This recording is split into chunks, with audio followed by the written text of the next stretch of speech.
Dito'y confirmation of charges, Bumbo J. Kat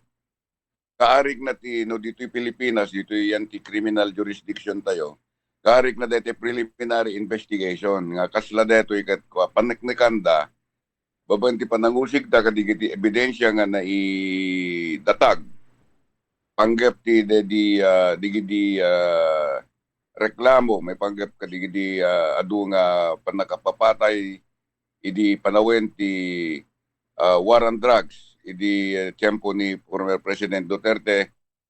nangrugi idi iso nakit nagmayor iti Davao nga iti nag-presidente ti Pilipinas. Ket no adda makita ti digiti mga investigar, digiti mga assess nga adda sufisyente wenno adda anay nga pangibasaranda tapno iti kasta ket may yuli ti darum i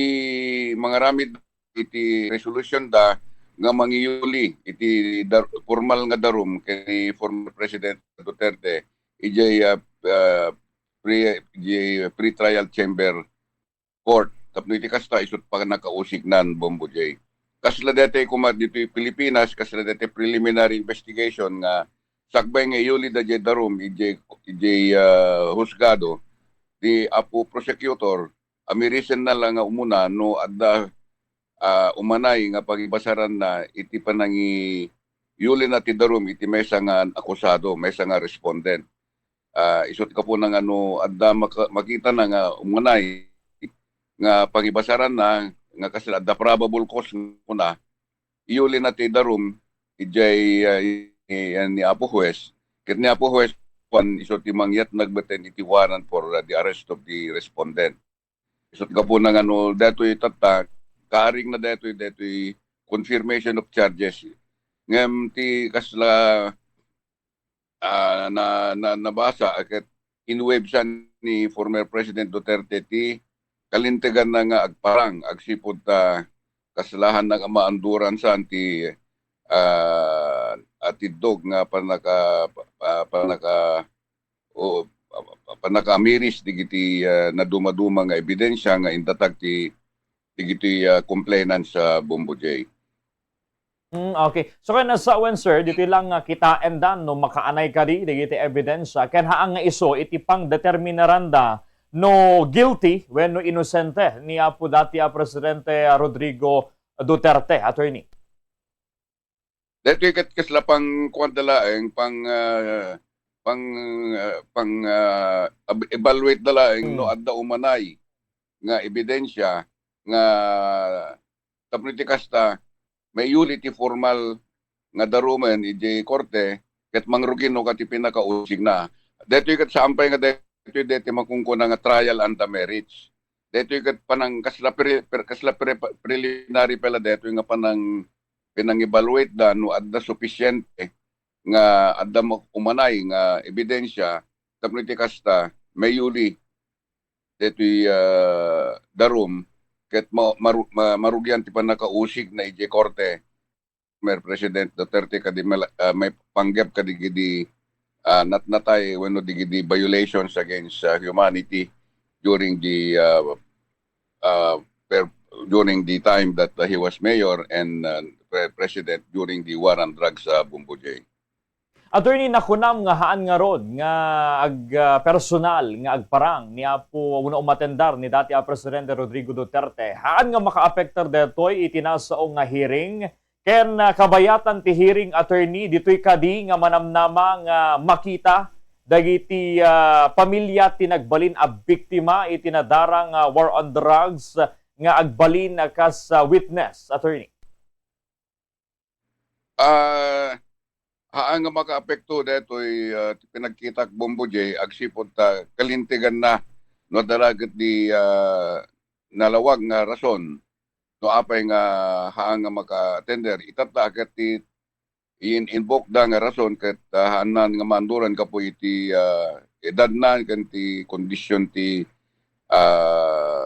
salunat na ket mabalin na nga i-waive at damit digiti abogado na nga mangkita ti panakasalaknip ti interes na ken ti kalintigan na ni former President Duterte. Ket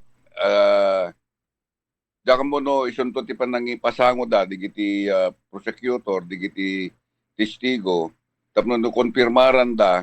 digiti reklamo da panggep ti digiti violations committed supposedly during the height of the war on drugs na inwayat ni former President Duterte Bombo J. Okay. Nagit kitain tayo, dagitoy nakaschedule nga petsa nga pan nakaiwayat datoy confirmation of charges attorney 23, 24, 26, ken 27. So nagit kitain tayo attorney, nung once nga mapaneknekan nga ada iti substantial grounds to believe dagitoy ebidensya nga may datag attorney anat sumaruno nga mapasama. Mangrugin no kati formal nga hearing no kan ti pan di jayan no kati umunan nga sumaruno nga addang Bombo J di jay pan nakausig nan di jayan deti trial paper di jayan ti pinangidatag ti prosecution digiti testigos nga mangipaneknek wenno mangibatad no anya digidi anati kababagas digidi reklamo da panggep kadigidi violations supposedly nga naaramid idi war on drugs nga inwayat idi ni former President Duterte nang rugi idi isuna ket nagmayor di Davao inganat nagbaling nga presidente. Ito yan ti panangidatag ti prosecution ti ebidensya tapno iti kasta ipaneknek da kan ipakita da nga digitoy ti nagbasolan ni former President Duterte before the pre-trial court chamber, Bombo J. Lastly, attorney, para kada kayo, no, nakiti masaludsod, ana ti rumbeng nga launen, dagiti ebidensya, tapnon ideklara, iti ICC panel, uno dagiti judges, nga makaanay daytoy, tapnon ag-proceed, iti trial, attorney. Well, tinang nang ron na launay nga evaluate and Bombo J, pinagkita ti detoy ket no adda naan-anay nga pangi tududa nga ni former President Duterte ti akin otek uno iso ti nangimandar ti panakaiwayat detoy na detoy widespread arrests and they term dating neutralization in to man-neutralize digiti nagpusers ken digiti daduma pay nga naglabsing iti